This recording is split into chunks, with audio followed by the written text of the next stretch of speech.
So welcome to the first afternoon session between two commissions.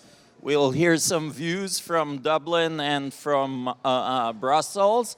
And I feel I don't really need to introduce the speakers, but I'll do it anyways. Bruno Gencarelli is the head of unit for international data flows and data protection at the European Commission, DG Justice. And Helen Dixon is the Data Protection Commissioner of Ireland. So I want to start with surprise, the Schrems II decision, and talk a little about, let's make it open-ended to start, talk about the implication and the next stages as you see them. What do you think the legal questions will be to the Court of Justice, and where does this stand now? You want to start, Helen? Yeah, thanks very much, Omer, and good afternoon, everyone. Just for the benefit of the audience, to rewind in terms of what we're talking about, I think you're probably all familiar with the fact that in May 2016, the Irish DPC made an application to the High Court in Ireland seeking a reference to the Court of Justice of the European Union in relation to the validity of standard contractual clauses. And the application we made arose in the context of our investigation of the reformulated complaint that Max Schrems filed with the office on foot of the CJEU ruling in October 2015 that struck down Safe Harbour. That case was remitted back to the Irish High Court, and we agreed to investigate his reformulated complaint. So there was a very extensive hearing in the Irish High Court in February and March of 2017. For those of you that are interested, we've now put up on our website just before Christmas, so if you go to dataprotection.ie, we've put up some explanatory memos explaining the case in simpler terms, but we've also put up all of the transcripts of the case and indexed them if you want to follow in detail the evidence that was presented to the court and the legal submissions that were made throughout the 5.5 weeks. And also, of course, the judgment in the cases there. So the next stage after the judgment that issued from the court in Ireland on October 3rd, 2017, which of course, as you know, agreed that the concerns that the Irish DPC raised in relation to the validity of the clauses were valid, and the court indicated that it did intend to make a reference to the Court of Justice. The next phase involved hearing from the parties as to what the questions to be referred should be. And actually, I think, Omer, it's important to emphasise, from my point of view, what was extremely useful about the way the Irish High Court handled this case in terms of the very lengthy hearing, the lengthy written judgment, and now the extensive process around formulating the questions, is that the judge was very clear that she wanted to give all parties, these weren't typical adversarial proceedings, she wanted to hear from all parties and to make sure a fit-for-purpose set of questions that provides us the answers to these complex issues we've been struggling with on transfers is given back. So to come more directly to your question then, there have been about 5 days of a hearing in the Irish High Court between December and last week to hear from the parties in relation to the questions that will be referred. The judge herself will make the decision on what the statement of facts and questions will be in the next couple of weeks, we anticipate, before she makes the reference. But I think based on the submissions that were made, we can anticipate that the basic question that will have to be answered is whether the protections offered by standard contractual clauses and transfers made under those clauses offer adequate protections that protect the Articles 7 and 8 rights under the Charter. So that's the basic overriding question.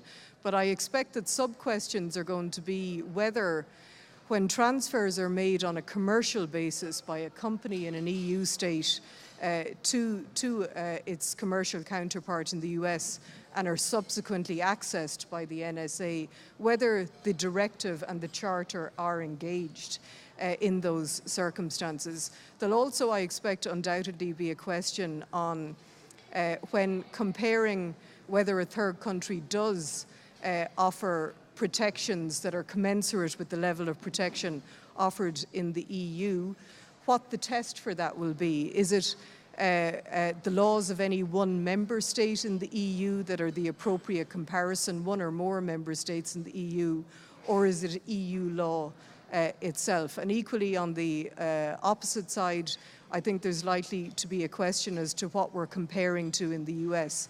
Is it the laws of the US that have to be adequate or sufficient, or is it the laws and practices? So thank you. There's obviously a lot there. It's a very loaded, I think, case and answer. I'll just draw two threads from it and hand it over to you, Bruno, and maybe we can sort of have a back and forth on this.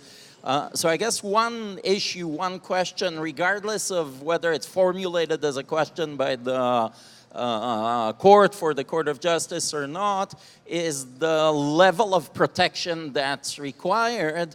And I note that you use the term adequate protection, but I think that's the term for Article 25 transfers for an adequacy standard, whereas here we kind of assume that there isn't an adequacy standard, otherwise we wouldn't have to debate, we wouldn't need standard clauses, and there is the adequate safeguards or sufficient safeguards. I think different language is used in that section, and I guess the question is, you know, how low is that standard compared to adequacy? And then the other issue is, I think they called it in the case the comparator, right? They use that word. What is this regime being compared to? Keeping in mind, I think that if you look at the European member states, maybe their laws too aren't adequate under the, you know, sort of the optimal adequacy standard when you look at government access. So with this, Bruno, how do you see it? Thank you. Easy question to start, and I'm also very happy to be here. And those questions raises two important points. First of all, I have to be a bit cautious when talking about a pending case. If this case, and this is very likely, is sent to the Court of Justice, the Commission will become a party, will intervene to this case as in any reference.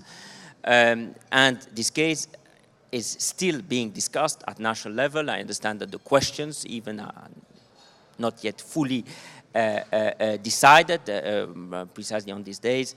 There has been a hearing, I understand, and a decision will be taken soon. But indeed, you put your finger exactly on the issue.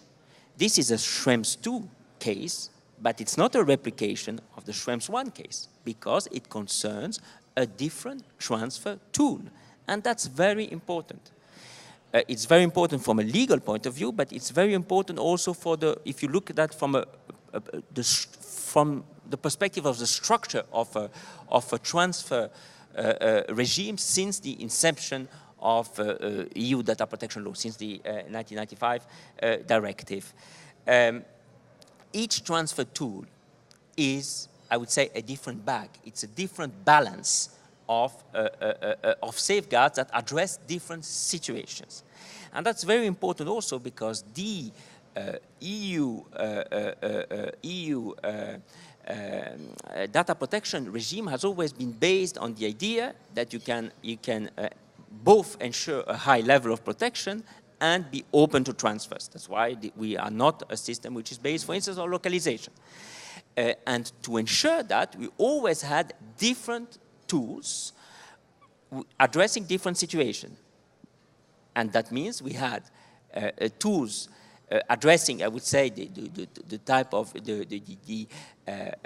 situation where you have the closest, the most comparable level of protection, which is adequacy, essential, the test being the essential equivalent test, and to that high level of protection are attached very specific benefits, which is exactly to be assimilated to a member state. A transfer to an adequate country is treated as a transmission of data between Belgium and France. And then you have tools which are there to be the basis for transfer precisely when there is no adequacy finding. And therefore, they have other inbuilt safeguards. For instance, a different role and responsibility for the importer and the exporter of the data, for the data protection authority. There might be questioned whether those safeguards are sufficient. But we believe that it's very important that we maintain that diversity in terms of transfer to. This is a diversified word with a different type of types of transfer, of business models, of destination of the data, and what is also very interesting is that the GDPR confirms and even extends the choice I've described, which is this choice of having a diversified international transfer toolkit. So the co-legislator of the EU, in light of the, because that decision was taken after the Schrems judgment, decided to maintain that diversity, which means also different tests and different standards. So I think that's a very important aspect of this case, and it's certainly an aspect on which we will we will follow very closely and intervene on. Then that case, of course, raises almost all this case is very much focused on the question of individual redress, and I think that raises another theme: the importance of effectiveness of protection on the whatever tools, and that's not surprising. There has been I would say, stricter control by the court that derives from a number of factors, including the entry, I mean, the fact that now the Charter of Fundamental Rights is a binding instrument, and that attention to redress and to effectiveness will not go away, I would believe. And then your other question, which is a question that came very much into the adequacy discussion, including into the very interesting saga of the negotiation of the privacy shield. What should be the comparator? Well, and behind that you have, of course, the sometimes not very subtle accusation of double standards. No? You are applying to us stricter standards than you're applying to yourself and to your member states. Very sorry to say, but this is inaccurate. The interpretation of the principle of proportionality and necessity that you see in the Schrems judgment is not new, is not falling from the sky, out of the blue, has been developed by the case law, first of all in another Irish case, Digital Rights Ireland, which led to the annulment of an EU piece of legislation, quashing an EU piece of legislation. That test has been further developed in the Tele2 judgment, which concerns national legislation from the UK and from Sweden. There is continuity, and those principles apply across the board. Very interesting. There's another reference now from the UK Investigative Power Tribunal precisely on the interpretation of proportionality and necessity in the context of a national security access. And more generally, and that I don't want to enter into the intricacies of EU law, but in a system like the EU legal order, where you have a complete system of redress and review, you cannot invoke for your defense the alleged violation by another party. So the tu quoque or the unclean hands theory, that doesn't exist and is certainly not relevant in that context. So I understand that this is it's an argument which is interesting for debates, for panels like this ones, for articles, but I wouldn't give a lot of weight and a chance for such an argument before the Court of Justice, or actually any court. But thank you. I think, you know, I want to address briefly both points and then hand it back to Helen. But I think, for the second point, we are really talking about the policy level, at the policy level and the policy implications for this, because clearly, we all see the sort of legal construct that provides the DPAs or the European Commission in drafting the laws, some jurisdiction over the commercial sector insofar as it transfers data abroad, and then when government access comes into it, there is a hook to sort of hang, these cases on.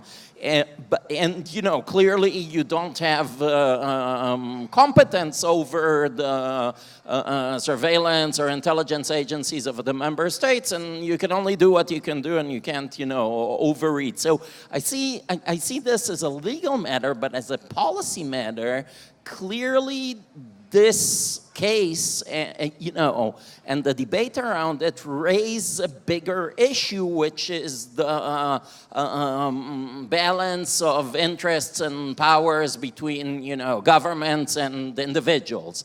And when you look at that, I'm not saying it's a double standard, Bruno, but I'm saying that it's, even when you try to put it into the legal framework, it requires a comparison, and then what do you compare to? And if you compare to, German law, German practice or French practice, are those intelligence agencies' practices adequate under your standard? I would say, sorry to say, but I would say that that's not the question. The question is, in case the German, the French, the Luxembourgish, or the Maltese laws or practice on national security access wouldn't satisfy the test of necessity and proportionality, would there be ways to challenge that? And would there be courts which are competent to decide on that? And the answer is clearly yes. The Court of Strasbourg has struck down a number of provisions, laws, practices of national security agencies. So these, as in any legal case, and for any legal issue, you have some principles, some rules that have to be applied and enforced. What I was simply saying is that you cannot invoke the alleged violation of the rules by another party, in this case another member state, to then excuse yourself from not complying with a certain type of standard. Okay, that's good. Let me address the first one. So the first one talks about the Article 25 or 26 standard, and the same discussion will actually continue with GDPR because the standard clauses and BCR and other mechanisms are still present there. But what's a data protection authority to do? So it's presented with a specific case, a specific transfer, using the standard clauses, which are used thousands or hundreds of thousands of times, right? Many times more than any of the other mechanisms, really. And then she has to assess the protections provided by that contract, which is a few pages long, under a standard which is not exactly clear. And when you have to look at the entire circumstances, you have to assess the entire laws of another country, which, is as complex and daunting as the US. Like, is this the type of exercise you expect regulators to take with any specific case? Because, possibly you'll have many challenges now that GDPR is in place.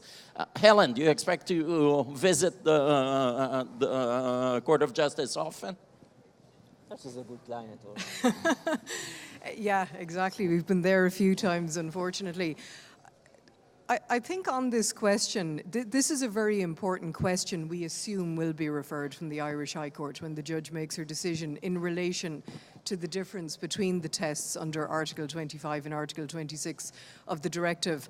I think, of course, logically what Bruno says is correct. There wouldn't be two different articles, one for adequacy, one for sufficient safeguards if they weren't two different things and originally conceived of to involve two different tests.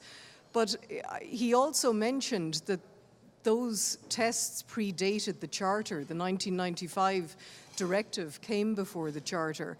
And I think that's why it's very important that the Court of Justice does get a specific question on this and helps us resolve what you've outlined there, because it seems inconceivable to us as a data protection authority that somehow a test could be applied in the case of certain types of transfer mechanisms that has the effect of essentially lowering or eliminating the standards of protection for individuals, particularly as concerns that Article 47 right to access a remedy in the third country.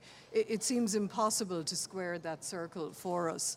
It's an interesting question that you put to Bruno as to whether this is going to be the role of DPAs to engage in hugely complex litigation as we have done in this case. I'm not sure that is the best way forward. Whether there are solutions that could involve when we have these political agreements around different types of partial adequacy mechanisms like Privacy Shield, that questions are referred from the Parliament to the Court of Justice and that we start out knowing the bar perhaps is a more efficient way of doing it. But I think when this reference is made, it's going to go a long way towards answering some of these questions that we're going around in circles on now for a long time. So Bruno, I'm still not clear about the trajectory of this. So the DPA has to review the standard clauses under some standard, let's call it the sufficient safeguard standard. And they, you know, we know what the standard clauses say. They're not that long, they're easy to analyze. But then they have to be put in a broader context, because is it a transfer to the US? Is it transfer to another country? If it's to the US, does it involve, you know, communications data or PNR or cookies? Like, you know, it can be very health data. And then you need to look like at the whole envelope of laws. Is this the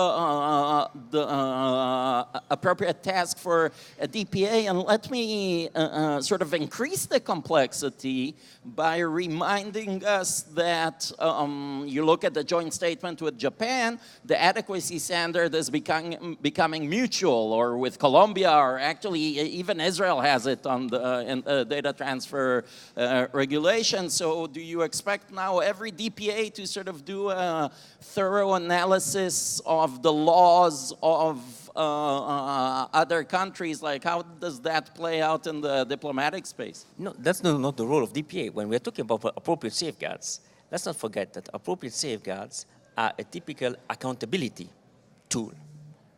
What our appropriate safeguards are? They are tools, safeguards that have to be, to use the terms of the directive or the regulation, to have adduced by a controller when it transfers data to a non-adequate country, to put it simply, and to facilitate that. Indeed, model clauses have been drawn up, BCRs have been developed by the DPs, and it also puts both on the importer, the exporter, and the importer specific obligations. For instance, on the standard contractual clauses, the importer has to, if you want, confirm, certify that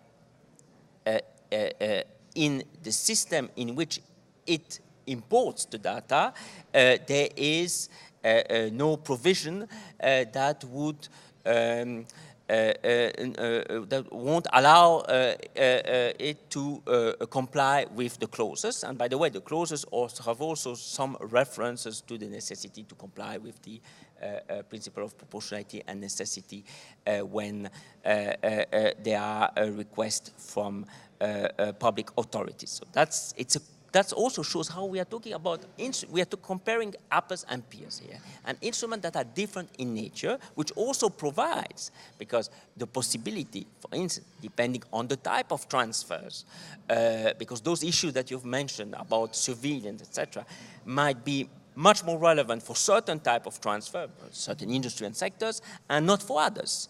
There's also a possibility to, in that case, provide for additional safeguards if that issue can be addressed. Or the ultimate remedy is to suspend the transfer. So there are a number of, and there's also, by the way, there's also a different role for DPAs, because let's not forget that in a certain sense, the appropriate safeguards, both BCRs and standard contractual clauses extend the jurisdiction of DPA by saying that, because we are talking about essentially contractual tools, the data subject can complain to its DPA for any violation of these tools. So yes, we are certainly living in a complex world where these questions of surveillance, etc., are much more part to a debate. But let's recognize also the different type of tools and the different type of transfers.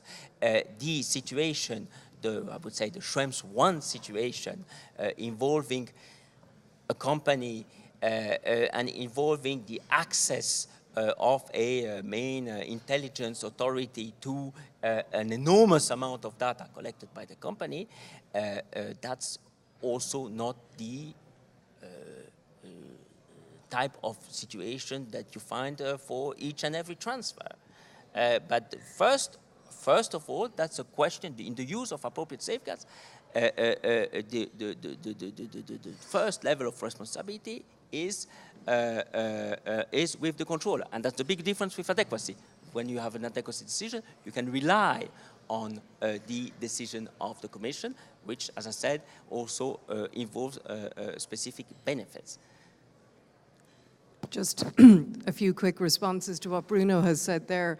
I mean, the question arises as to whether it's the third country that must afford the protections or not, or whether it's about ticking the boxes of what a mechanism to transfer requires.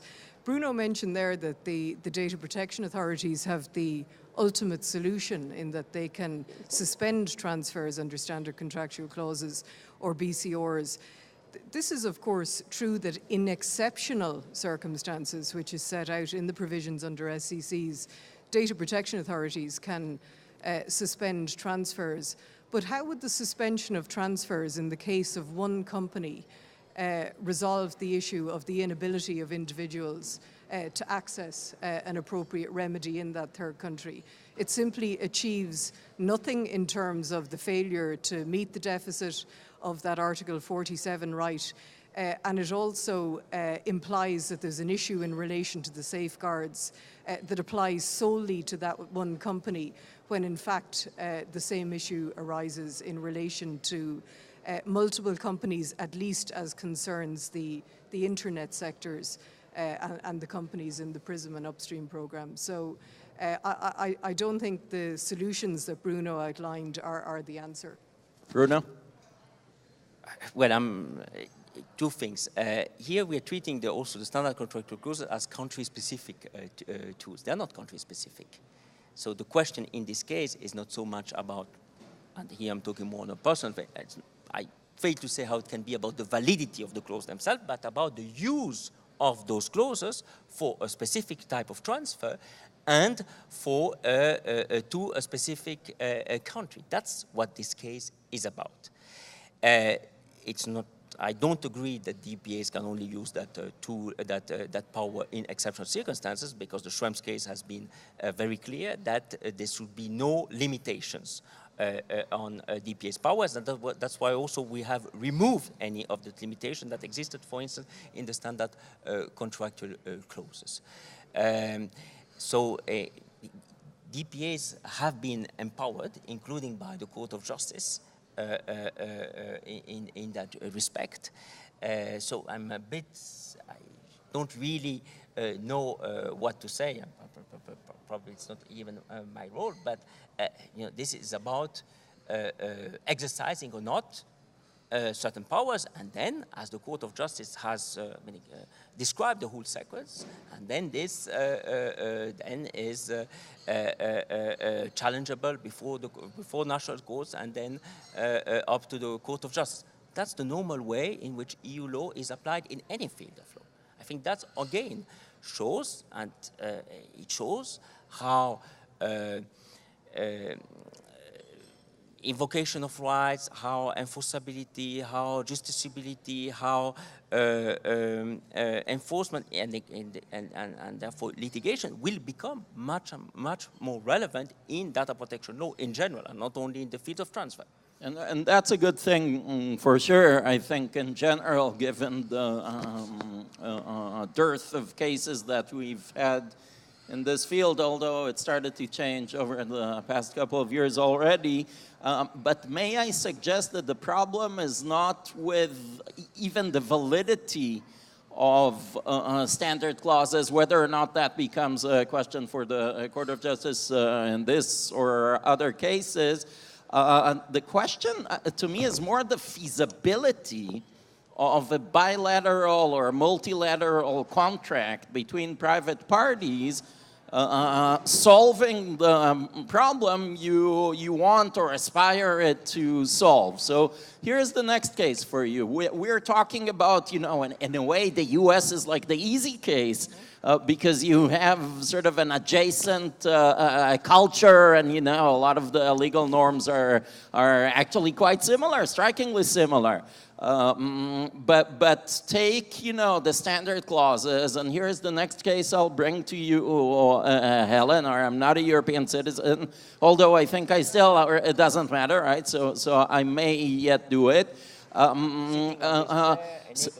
Sitting on this chair in Brussels enables you to do whatever you Okay, so I'll sit in this. It's actually a comfortable chair, and I get a single here. It's I feel privileged. So there is a transfer of data, of my data, from Ireland or from the continent to the PRC, to China, for a smart TV maker or a communications provider. And of course, China doesn't have an adequacy decision yet. Maybe in the next round of trade talks, they'll engage it. But they use the standard clauses. Adequate protection or no? So if you bring that case to me, I suppose the starting point is the same. You have charter protected rights, particularly Articles 7, 8, and 47. It would be necessary for me to conduct an investigation to examine whether your charter protected rights are protected in China.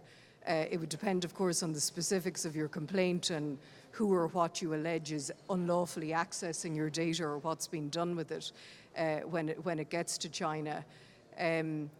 So again, as you said earlier, it would require me to, even if I were to contemplate suspending, which isn't the solution, I believe, in the case that we just discussed, perhaps it would be in the case you would bring, depending on the specifics of what your complaint contains. But either way, to either suspend or to engage in proceedings before the national courts in Ireland, if I thought the SCC's validity was in question, I would have to investigate the laws of China in the context of the specifics of your complaint. So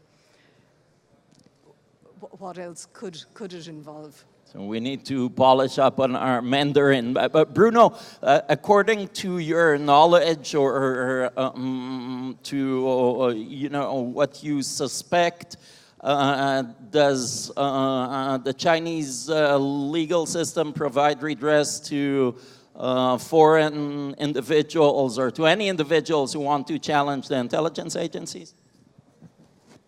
If your question is whether we need solutions that are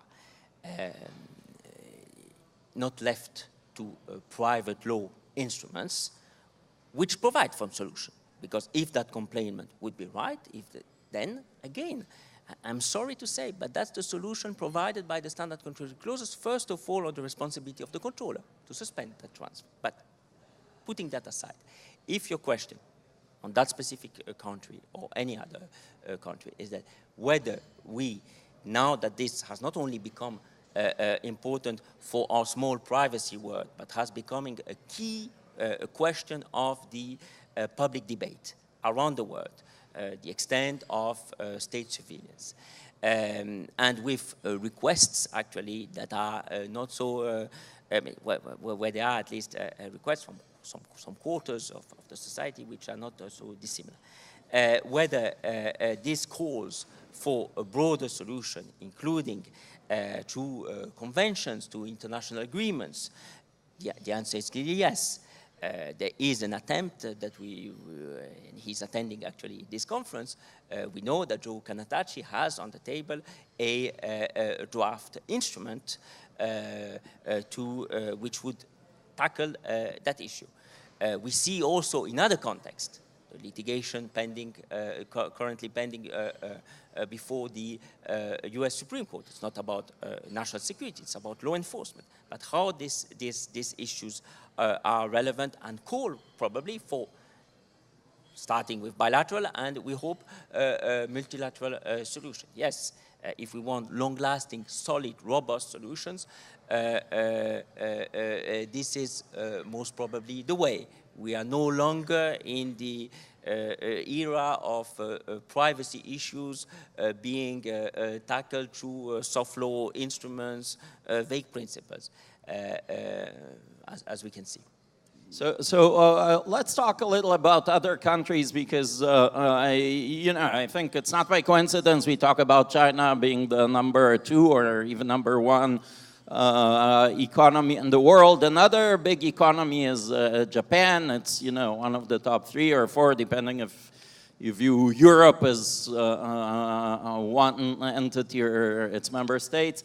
It seems that the data protection issue is getting entangled in the trade talks, and the EU, of course, has trade negotiations with Japan. We've heard the joint statement on the countries, on the regions, about to provide each other with an adequacy decision. It's a mutual thing, like we said earlier. And I think in the work plan for the Commission for 2018, it says that at the beginning of the year, which I guess is kind of now, you anticipate actually going forward with the adequacy decision. Has the legal analysis of Japanese law already been done, and do you think Japanese law is adequate? So first of all, it's not data protection or data flows being entangled with a trade agreement. The trade talks are, by the way, concluded, the free trade agreement with Japan. It's a separate route, because that's what our constitutional order and our rules require, which can be, of course, complementary to a trade agreement. If there's an adequacy decision, it will, of course, also amplify the benefits of a trade agreement, because, as we know, trade relies to a very large extent on data flows. It will also have other benefits, including, of course, and first of all, ensure the continuity of the protection of the data of our data subject when that data is transferred to Japan. What is very interesting with that, with those talks with Japan, is that this is a simultaneous, reciprocal, if you want. There will be 2 adequacy decisions on both sides, which will mean full free movement of personal data between the EU and Japan and the EU. And that shows actually that has to be achieved using the right instrument, the specific instrument, subject to the right test, and cannot be achieved and negotiated in trade agreement. I think that's also what comes very clearly from this.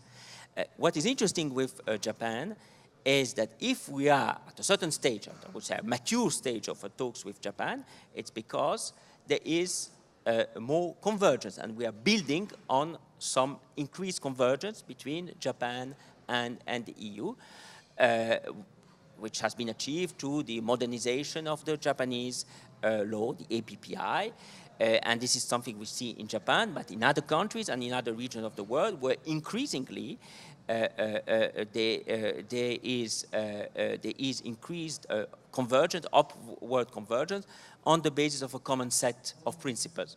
One overarching law rather than sectorial rules, one independent supervisor, a set of enforceable rights, the recognition, and we had a panel this morning on India, the recognition of data protection as a fundamental / human right. Those are, of course, extremely useful elements on which we can build further convergence. So as we have made public in that statement with Japan, there are also areas of divergence or gaps that needs to be filled. Not every difference matter. We've never said, and you've never heard me or anybody else said that we're looking for the carbon copy of the GDPR. No, we are looking for a substantially equivalent level of protection, a comparable level of protection, looking at a system in its globality and seeing whether that system delivers a comparable level of protection. And indeed, there are some gaps that are part of the negotiation and talks we have with Japan, but as you know, we have reaffirmed our objective, which is in this first part of 2018 to reach that adequacy decision. This is a negotiation. It's a negotiation which is ongoing right now, and we think that indeed there are a number of positive developments that allow us to be optimistic, and I hope that next year when we will meet, we will discuss also about that, and about that decision have been taken. Another very important country in the region, which is also very much on the top of our agenda, on which we have adequacy talks, is South Korea. But again, there are other countries and other regions of the world with which we are exploring that route. You can see that also that reflection of that trend to upward convergence on the fact that Convention 108 of the Council of Europe is becoming increasingly a universal instrument, with countries, Argentina, Uruguay, Morocco, Tunisia, Mauritius, Senegal joining. This is no longer a regional, a local, if I may say, or a provincial instrument. This is the only binding international instrument in the area of data protection. I think that's a very significant development, which shows, again, that we are talking here about universal principles. We are not talking about a European obsession. So, I'll let you respond to that, Helen, but it's interesting that you mentioned Morocco, Tunisia, Mauritius, because I remember from the Israeli adequacy discussions that what's important is not only privacy on the books, but also privacy on the ground. So, you know, countries might rush to emulate or to replicate or just copy European laws or maybe even the GDPR, but does that mean they actually deliver privacy? And looking, you know, specifically at Japan, which is, of course, a democracy with human rights, thank you for that. There is, no, I'm saying it in contrast to some of the other countries we mentioned, there is, of course, a revamped privacy framework and a new agency. But Helen, you know the Japanese DPA, does it actually enforce the law? Does it take enforcement actions, and is that something we should expect it to do? Yeah, I mean, just at the start of your discussion, you were talking about intertwining adequacy discussions with trade talks, and of course, nobody can agree with that, and fundamental rights can't be traded. But I think there is a real use in having the discussions simultaneously, because the more really high-level political focus there is on removing the blockages that may be unnecessary in some cases in terms of the protection of rights and mutual protection of rights, the better. So I think simultaneous negotiations are a good thing. I've met recently, in fact, I've met several times with the Japanese Data Protection Commission, and I've met with them again recently. I think their visit was likely prompted by the fact that Japan is in deep negotiations with the Commission on an adequacy finding. And it was a really productive meeting, very much a two-way discussion, a complete comfort level in meeting them in that their structure is so similar to a European single data protection supervisory authority. Their powers look very similar, and how their powers are structured to the Irish Data Protection Acts transposing the 95 directive. So in terms of our probing of how they do conduct themselves, I think there's no doubt they're very similar to EU DPAs. The only question mark I had in my mind, but it applies to EU DPAs as well, is how the maths work on all of this. They're a small data protection authority supervising a huge amount of data processing and a huge population in terms of bringing complaints, and yet the numbers so far look quite small. But that will probably grow, and I think they can have as much commitment to scaling up as required as anyone else. So I thought it was a very encouraging discussion that we had with the Japanese Data Protection Authority.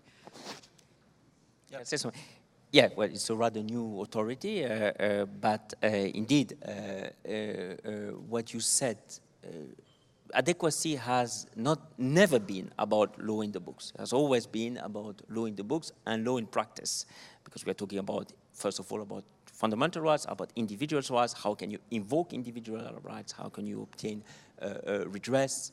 That has always been part of adequacy. It's even more today, given the focus that the Schrems case has put on these issues. With Japan, indeed, it's a new authority, but it's an authority which is equipped with a number of powers, including enforcement power. It's an independent, it's a fully independent authority. What is very important for us with Japan, with South Korea, and with whatever country, is that indeed, and that, as you know, was a central issue in the Privacy Shield talks, is that we have to be, we have to have a system where if there is a complaint from an EU data subject on whatever is done with his or her data in the adequate country, there must be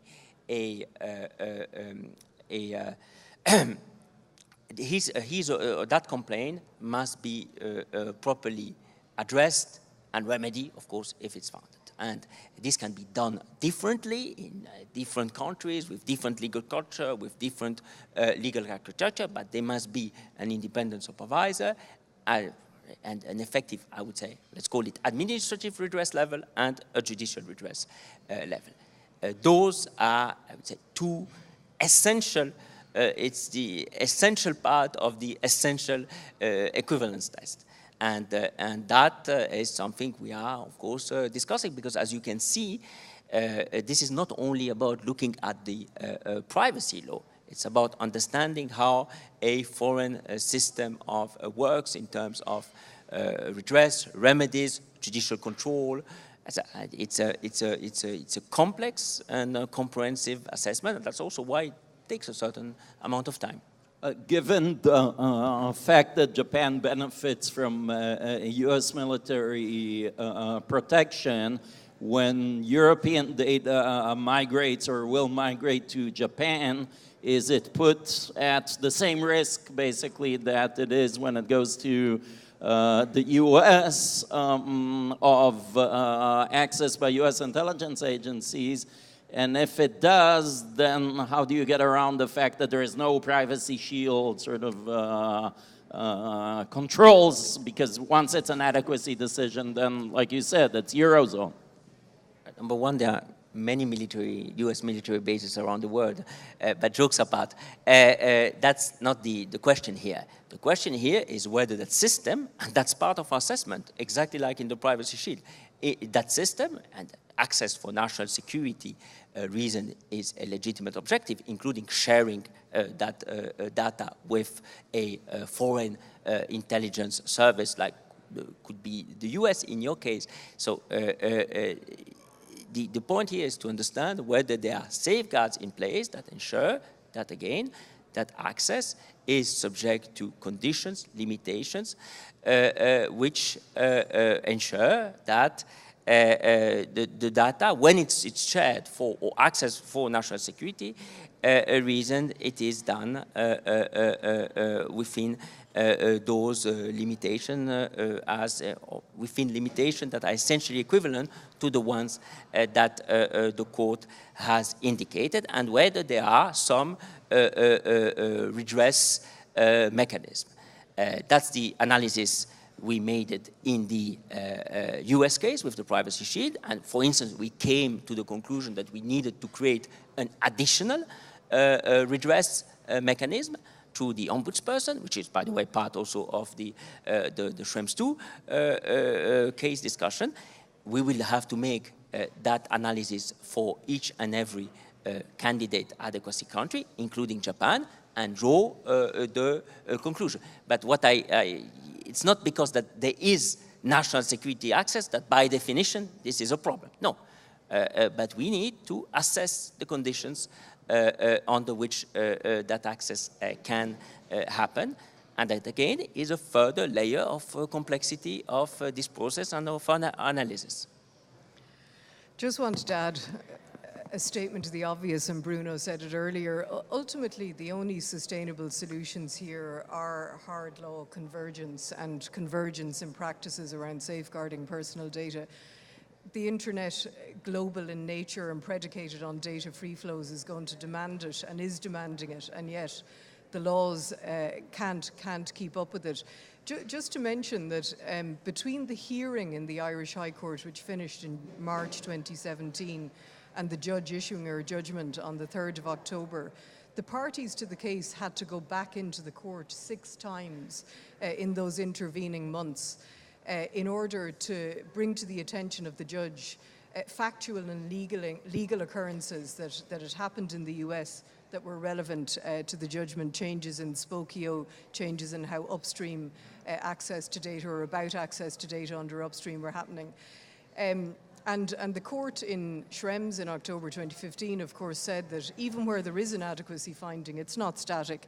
It has to be kept under constant review in terms of the legal and factual underpinning. So in light of all of that, and of course that makes sense because the protections come to nothing if they can be evaded by changes in either of those 2 parameters, the only sustainable solution is that convergence, which we can hope to see in the coming decade.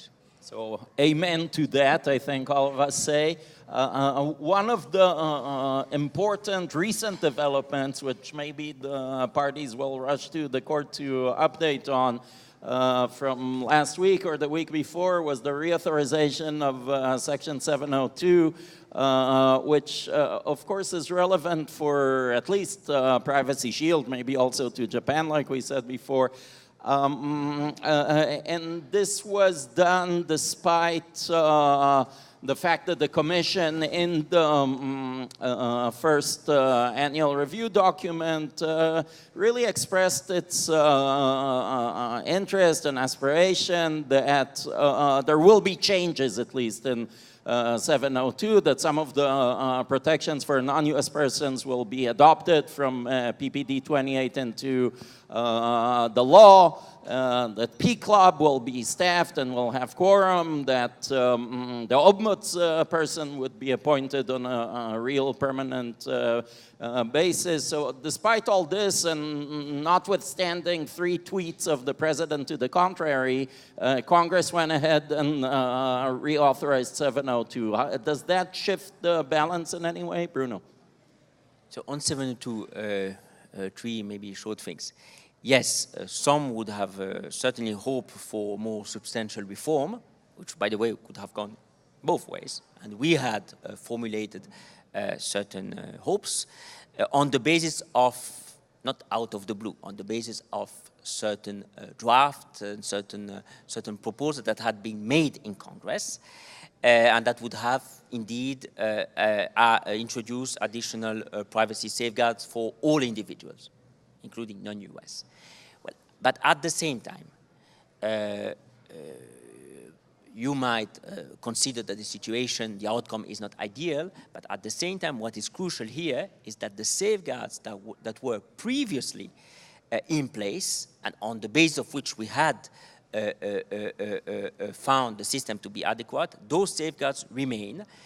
We, by the way, also note certain improvements. Again, we can now discuss whether those are too limited improvements, but there are, for instance, interesting things about transparency, reporting requirements. There are some interesting things about the functioning of the P Club.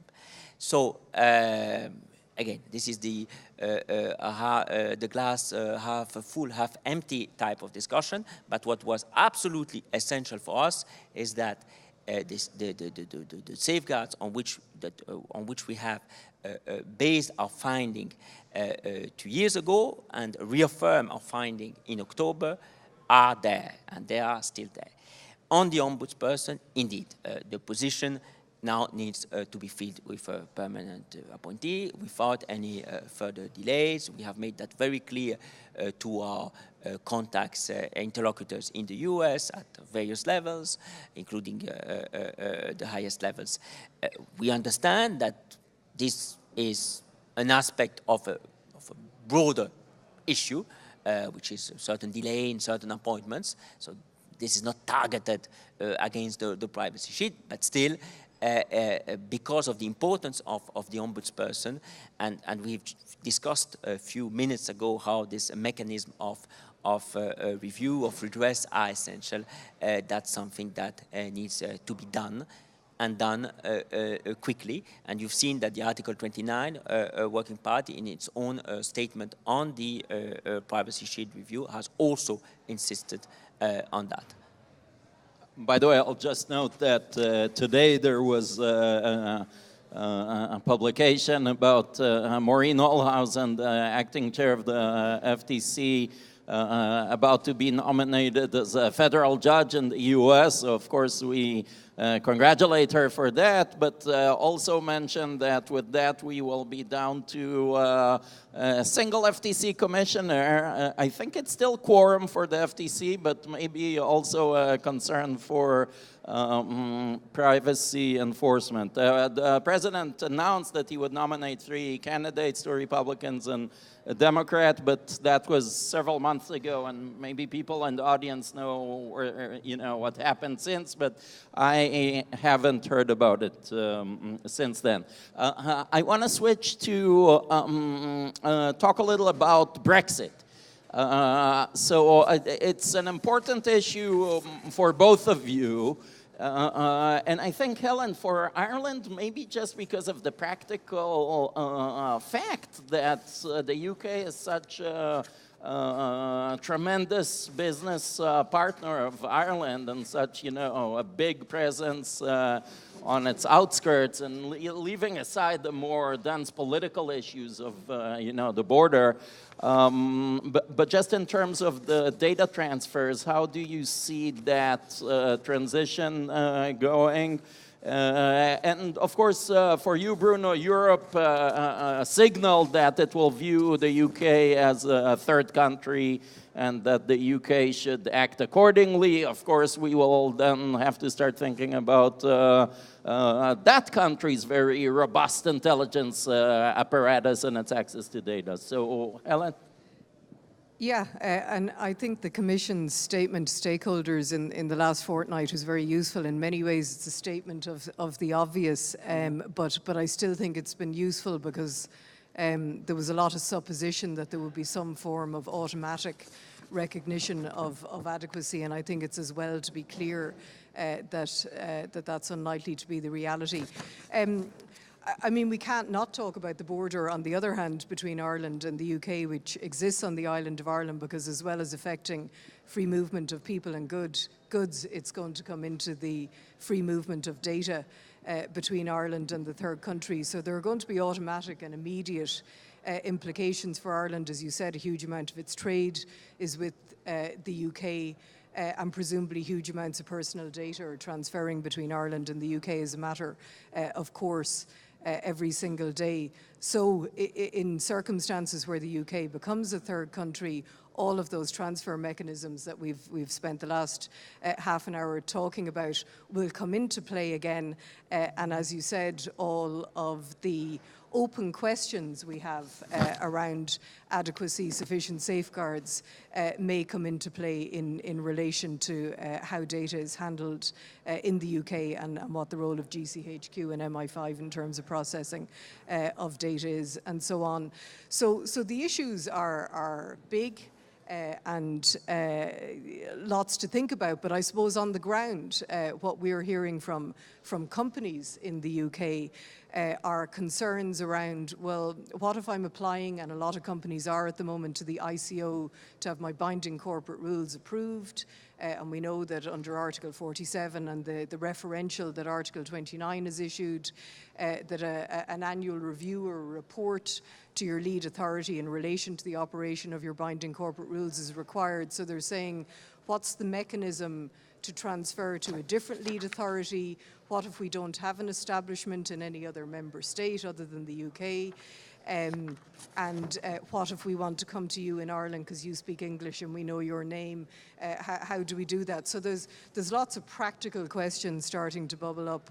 And the answer we're giving is, look, they're the relatively straightforward questions, how you'll transfer a BCR to another authority, and we'll find pragmatic answers to them when the time comes in March 2019 or in advance of it. So there is lots of anxiety about it. There's concerns about the cost, and then there are those broader concerns about the uncertainty of transfer mechanisms.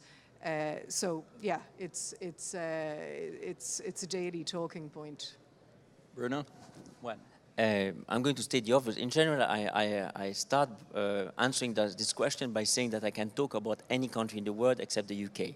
So, but indeed, after the withdrawal, the UK will be a third country, and therefore the rules applying, the rules of Chapter 5 of the regulation, applying to third countries and transfer to those third countries will apply to the UK. It is as clear as that. And that involves a number of tools. The toolbox we have been indeed discussing since the beginning of this panel. Okay, great. You mentioned, I think, the EDPB, the board, or maybe I was just thinking of you mentioning it. How is it coming along? Can you tell us who will head the board? And I didn't mention it. No, but I'm asking. The board, you didn't mention the board. The board is great. Because, right, it's about to kick in. So what's up with the board? Yeah, it's a very reasonable and it's an important question. So we all know one of the very big changes under GDPR is that Article 29 will transition from being an advisory body to the Commission to one now that has legal personality and that will take decisions that will have legal effects, and where those decisions can be appealed for annulment to the Court of Justice. So it's changing very significantly in personality, and it will have its own permanent secretariat now provided by EDPS. So this is a very big change for the 28 independent data protection authorities in the EU. We're not all based in Brussels. Of course, only the Belgian DPA is based in Brussels. We're a somewhat amateur part-time organisation, clearly, as we are, and now we're going to be required to step up and meet a new bar of transparency, accountability and professionalism in terms of how we operate. We haven't worked everything out. We've lots of pragmatic things well progressed in terms of the IT system that we're going to use to share information and cases between data protection authorities. We're coincidentally facing into an election very shortly at the next plenary in February in terms of electing a new chair of Article 29, and the presumption is, of course, that in May there'll be a rubber stamping of that new chair that's elected in February to chair the EDPB. Who knows, though? Maybe that won't happen.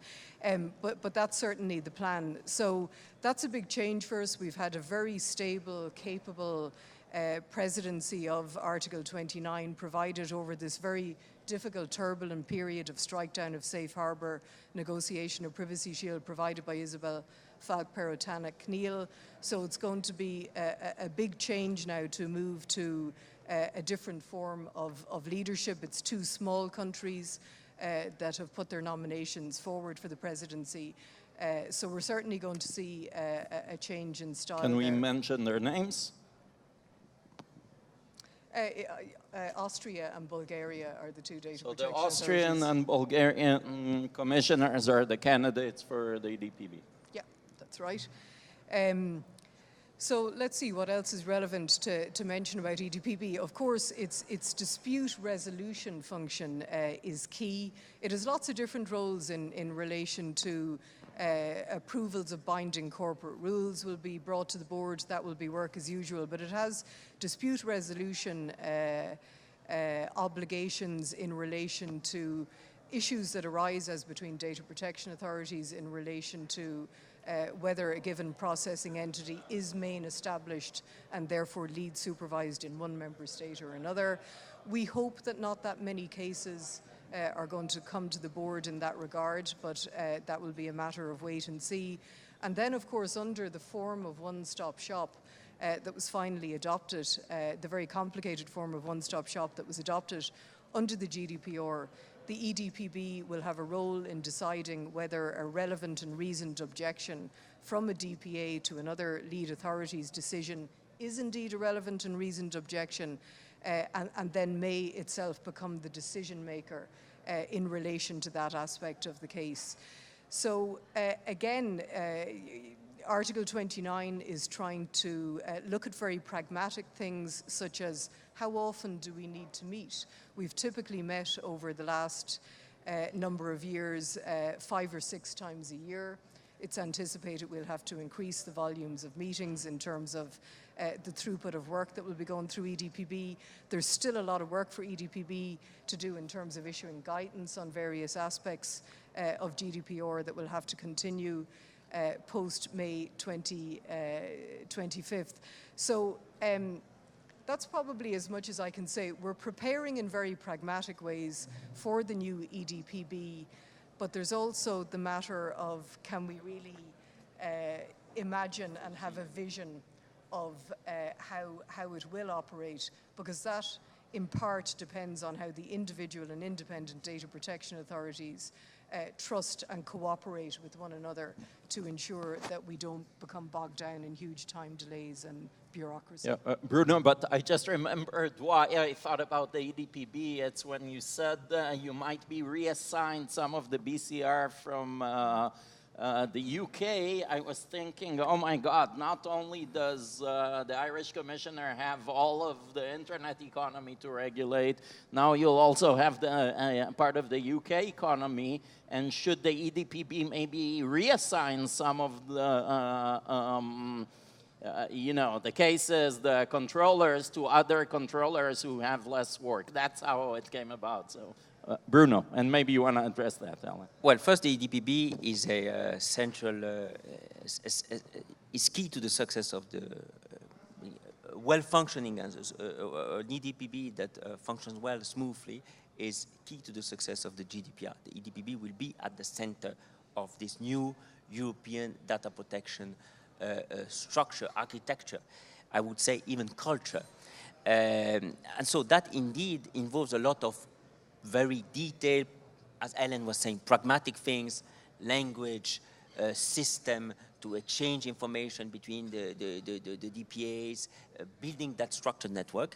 And on this, as Commission, as you know, we are Secretary of the Article 29, and now we will pass that role to the EDPS, but we have been actively supporting the work of the Article 29 Working Party, which is impressive work. If you think what they have done in the last year and a half, in view, so we have been supporting that work also in view of building this new structure, because we have some experience. Let's not, sometimes we are a bit very much focused on a privacy planet, but it's not the first time in Europe that we built a structure and of national authorities that have to work together and decide together. We did this for competition, we did this for telecommunication. Not all of these solutions are transposable to the EDPB, but we can build on, and that's what has been our role as the Commission, is to bring that expertise to the EDPB. But as I was saying, the EDPB has a key role in creating that common data protection culture, and that will not happen overnight. And as Helen was saying, you cannot foresee everything, but it will be about, indeed, working together on a daily basis, which means integrate for everybody sitting, if I may say, in the national data protection authorities, integrate that European dimension in their daily work. Very much of this is already there, but it is a big change, particularly for the smallest, but also maybe for the big ones, which are, because they're big, they are maybe not so used to systematically work with others. But I believe that what I've seen, and sitting in those meetings of the Article 29, I've seen a very, very strong engagement, a lot of work. So although not everything can be foreseen, but I think that there are already a number of bases which should allow us to look with some optimism to the May deadline. Good. I like to leave 15 minutes for audience questions. So now we have 5. I suggest we take a couple in succession if there are any questions from the audience, and there are microphones there. I have many more questions, but anyone wants to raise their hand? It means that we're always saying the same No. things. So good. I like my question. So let's talk about divergence, because of course one of the biggest goals of back to the directive, and certainly with this being a regulation, is to harmonize the law and to have a single standard. At the same time, there was room left explicitly in the document for national divergences, and we've started to see some of the national laws, in some cases, taking, sort of adopting at least a local style of legislation. How do you see, the end result? How harmonious will it be? And will the Commission possibly bring enforcement actions against member states for incorrect transposition? Helen, you want to start? Yeah, I predict I'm going to say it won't be as harmonious and unfragmented as Bruno is going to suggest it will be. Clearly, the regulation is a huge improvement in fragmentation terms, and the fact that there will be the EDPB over and above the 95 directive. We haven't seen that many member state laws enacted yet to give further effect, but there are a lot of draft bills out there, and we can see lots of differences in terms of Denmark won't impose administrative fines on either public or private sector bodies. Ireland, we anticipate, will impose on private sector only. Some countries like Spain are giving effect to rights for deceased persons.